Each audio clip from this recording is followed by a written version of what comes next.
Hello beavers, welcome to filmi craft. நான் உங்கள் அருண். இந்த எபிசோடில் நம்ம பார்க்க போகிற படம் 2024 ஒரு ஐரிஷ் ஹாரர் த்ரில்லர் படமாக வெளியான ஆடிட்டி. இப்போ இந்த படத்துடைய கதை என்ன அப்படிங்கிறத லைட்டாக இங்கே நம்ம பார்த்துடலாம். படத்தில் நம்ம கதாநாயகியுடைய பேர் டார்சி. இவங்களுக்கு பேசிக்காக கண் தெரியாது.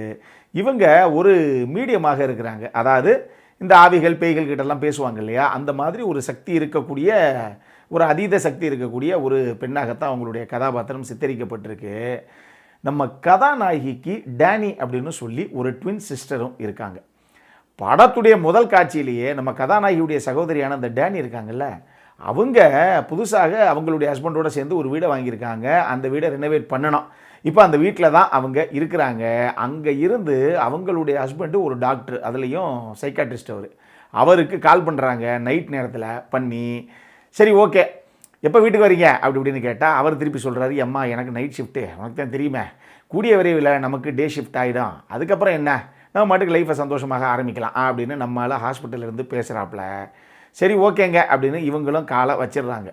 ஆனால் அன்றைக்கி நைட்டு திடீர்னு இவங்க ஒரு குறிப்பிட்ட காரணத்துக்காக வாசலுக்கு கதவை திறந்து வாசலுக்கு போய் அப்படி காரை ஓப்பன் பண்ணி எதையோ எடுத்துகிட்டு திருப்பி அப்படி பார்க்கும்போது யாரோ பின்னாடி இருக்க மாதிரி, இல்லை யாரோ அந்த வீட்டுக்குள்ளே போகிற மாதிரி இவங்களுக்கு பிம்பமாக ஒரு சில விஷயங்கள் தெரியுது. நம்ம தான் எதாவது நினச்சிக்கிட்டோமா, யாரும் போனாங்களா அப்படிங்கிற மாதிரி இவங்களுக்கு தெரியல. சரின்னு வீட்டுக்குள்ளே வந்து கதவை சாத்திக்கிறாங்க. கொஞ்ச நேரத்தில் கழித்து ஓலின் அப்படின்னு சொல்லி ஒரு ஆள், அந்த ஆள் நம்ம இந்த டேனியுடைய ஹஸ்பண்ட் டாக்டர் இருக்காங்கல்ல, அவருக்கு முன்னாள் பேஷண்ட்டாக இருந்த ஒரு நபர் தான் அந்த ஆளின். அந்த ஆள் வீட்டு கதவை தட்டுறான். தட்டி தெரிஞ்சு தொடங்க அப்படிங்கிறான். இந்த அம்மா இங்கே வர இருப்பா, நான் மட்டும் தான் தனியாக இருக்கேன், ஒன்றுதுப்பா உள்ள ஒன்று, நீ யாருப்பான்னு கேட்டால், உங்கள் வீட்டுக்குள்ளே இன்னொருத்தர் இருக்கார், நீங்கள் பார்க்கலையா, நீங்கள் காருக்கு எடுக்க போயிருந்தீங்களே ஒரு விஷயத்த, அப்போ அந்த ஆள் உள்ளே போயிட்டான், நான் பார்த்தேன், சொன்னால் கேளுங்க, உங்களை போட்டு தள்ளாமல் விட மாட்டான் அவன், கதவை திறங்க, நான் உங்களை காப்பாற்றுறேன் அப்படிங்கிறான். வெளியே நிற்கிறேன். நம்மளாக இருந்தால் என்ன பண்ணுவோம் யோசிச்சு பாருங்கள். இந்தம்மா சுற்றி முற்றி வீட்டை பார்க்குது. பார்த்தா எவனையுமே காணோம் அந்த வீட்டில். ஆனால் வெளியே இருக்கிற ஒருத்தன், அந்த ஆளுக்கு கண்ணு மேலே ஒரு மாதிரி பூனை கண்ணு மாதிரி இருக்குது, அந்த ஆளுக்கு ஒரு பக்கம் ஒரு லென்ஸ் வச்ச கண்ணு மாதிரி இருக்குது. இப்போ அந்த ஆள் அந்நேரம் நைட்டில் நீ என்னை வீட்டுக்குள்ளே விடு, நான் வந்து காப்பாற்றுறேன் அப்படின்னா எப்படி விடுவாங்க இவங்க? அதெல்லாம் முடியாது, நான் விட முடியாது, நான் எதுவாக இருந்தாலும் நானே பார்த்துக்கிறேன் அப்படிங்கிறாங்க. நீ தயவு செஞ்சு கிளம்பு அப்படின்னு இவங்க அவங்ககிட்ட சொல்ல போக, அவன் நான் கிளம்புறேன், நீங்களும் தயவு செஞ்சு இந்த வீட்டை விட்டு ஓடிடுங்க, இங்கே இருக்காதீங்க அப்படிங்கிறான். ஆனால் அந்த சீன் அப்படியே கட் பண்ணப்படுது. அதுக்கப்புறம் தான் தெரியுது, அன்னைக்கு நைட்டு அந்த டேனி யார், நம்ம கதாநாயகியுடைய அந்த ட்வின் சிஸ்டர், அவங்க கொடூரமான முறையில் அந்த வீட்டிலேயே கொலை செய்யப்பட்டு கிடக்கிறாங்க. இப்போ இந்த கேஸை போலீஸ் எடுக்கும்போது, இப்போ அந்த லென்ஸ் வச்ச கண்ணு மாதிரி ஒரு ஆள் வந்து அந்த ஓலின்னு சொல்லி ஒரு ஆள் பார்த்தான் இல்லையா, அந்த ஆளை தான் இந்த கேஸில் குற்றவாளி அப்படின்னு சொல்லி அரெஸ்ட் பண்ணி தூக்கி உள்ளே போடுறாங்க. இப்போ கதைக்கிழமை அங்கேருந்து ஒரு வருஷம் கழித்து நடக்குது. ஒரு வருஷம் கழித்து வருது.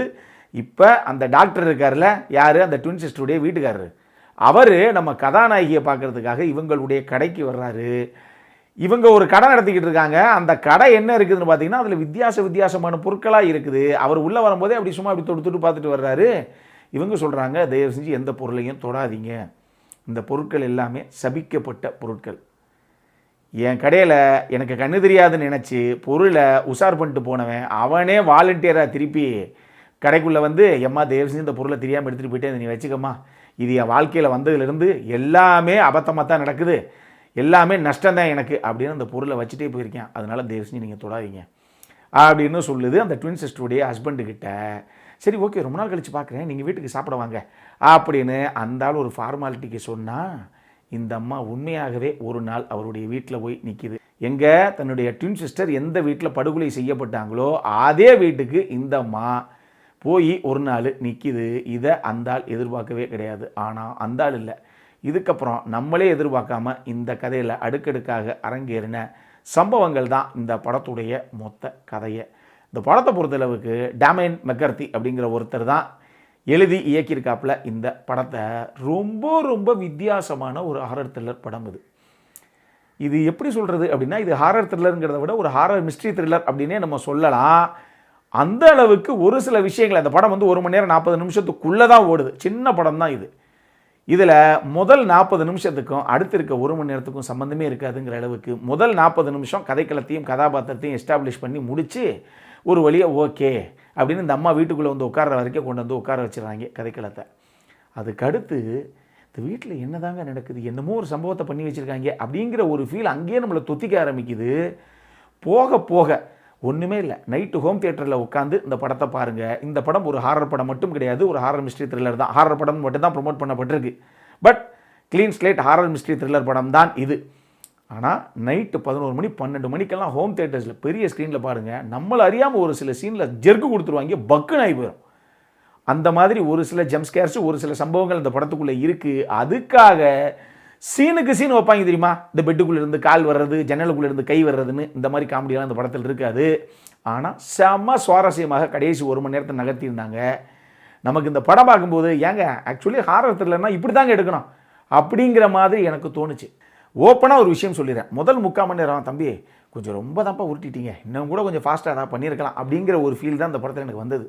ஆனால் கடைசி 1 மணி நேரம் ஒரு சில சம்பவங்கள் உண்மையாக சொல்லணும்னா அதில் ஒரு சில ட்விஸ்ட்டையும் வச்சு தெரிக்க விட்டாங்க. என்னங்க ஹாரர் மிஸ்ட்ரி த்ரில்லருக்குள்ளே இப்படி 2 ட்விஸ்ட்டை வேறு வச்சுருக்காங்கிற மாதிரி ஒரு சில சம்பவங்கள் பிற்பகுதியில் இருக்குது. எனக்கு ரொம்ப பிடிச்சிருந்தது இந்த படம். ஸோ எக்ஸ்பெக்டேஷனை தெளிவாக நான் செட் பண்ணிடுறேன். ஜென்ரல் ஆடியன்ஸை பொறுத்தளவுக்கு இந்த படம் ஆகா ஓஹோ படம் அப்படின்லாம் நினச்சி பார்க்காதீங்க. டெட் ஸ்லோ ட்ராமா தான், ஆகா ஓஹோன்லாம் நினச்சி பார்க்காதீங்க. பொழுது போலனா தாராளமாக இந்த படம் நீங்கள் ஒரு தடவை ட்ரை பண்ணி பார்க்கலாம். வித்தியாசமான ஒரு எக்ஸ்பீரியன்ஸாக இந்த படம் இருக்கும்.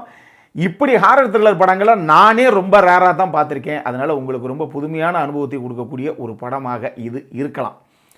நம்மளுடைய வேவலந்த் ரசிகர் எல்லாம் நம்பி பாருங்கள் பாஸ், ஒரு சம்பவம் இருக்குது நீங்கள் பாருங்கள். ஏன்னா இந்த மாதிரி வித்தியாசமான படங்களை உங்களுக்கு இன்ட்ரடியூஸ் பண்ணுறதுக்கு தான் நம்ம சேனலே.